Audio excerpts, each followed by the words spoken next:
In this episode, many got to meet the character of Joseph Cervenko, but others got a chance to meet earlier in the webisodes that explored the origins of Dracula. This is my old friend, Joseph Cervenka. Joseph Cervenko was Tepesh's right hand back in the old days. After Vlad became Dracula, one of the first people he turned was Joseph. When Cervenko arrives in London, it's very much an unexpected event for Dracula. He probably never even expected to see Cervenko again in his life. Hello, master. It's the arrival of someone who provided a very specific relationship for him very long ago and also knew the man that he was back when he was mortal. You are once more under my battlements. And very soon, we shall destroy our greatest enemy. As such, he's also able to identify what Mina represents. You must never again mention Mina Murray's resemblance to my wife. Do you understand me? That knowledge is dangerous. Renfield warns him about that, and he says that Cervenka is a bit of a loose cannon and we need to control him in some way. Bloody Cervenka. There's no bringing him around, and he represents a threat to them being successful, and that needs to be dealt with. No! Joseph!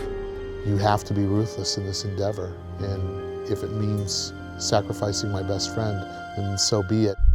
In episode 4, everything Lady Jayne thinks she knows, she finds out she doesn't. She thinks she's in control of the relationship with Grayson.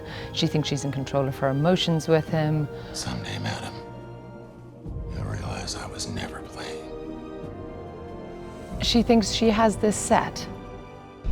Dracula knows that Cervenka's stay in London is limited, but he uses Cervenka as a tool. He allows Cervenka to attempt to kill Lady Jayne. Make her scream. But it's a ploy, it's a ruse. And she wakes up to find these guys fighting, and Grayson saves the day. Oh, you saved my life. And in that moment, Lady Jayne absolutely trusts Grayson. In that moment, he has played a blinder. By throwing such an ancient vampire at her, he's able to hide his own presence because she thinks in killing Cervenko that she's in fact killed the vampire master that's been plaguing London. The one we've been searching for? I believe so. There's some manipulation, but at the end of the day, I think that it's not done without great heartache. Goodbye, Joseph.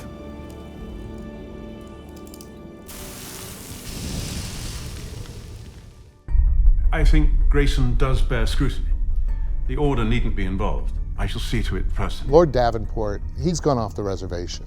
So he's really pushing the outside of the envelope, but he doesn't care. I mean, Davenport is really a man with nothing to lose. Daniel Davenport was his only heir.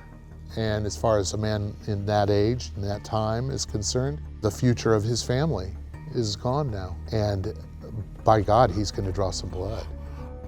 Grayson! Lord Davenport starts going off-piste and away from the Order, and without the Order sanctioning. Is the Order aware of your intentions? Well, you know as well as I that if they did, I'd be forced to explain my motivation. And he decides to hire a woman who we've seen, and we don't quite know exactly what this woman does. It is an interesting case, one which requires your particular talents. Because it is unsanctioned, I will require double my standard fee.